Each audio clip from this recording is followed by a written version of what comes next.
Conception vessel 4 is located the width of 4 fingers below the umbilicus. To locate conception vessel 4, place your hand just below your umbilicus. Center your index finger so that the first joint is just below your umbilicus. Then press into the spot that is just below your pinky finger. Depress the superficial tissue and press in to find a spot that is tender or painful. That is conception vessel 4.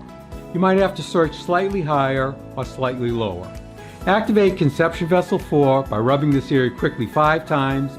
Take a break for a count of 5 and repeat 4 more times. It might look like this.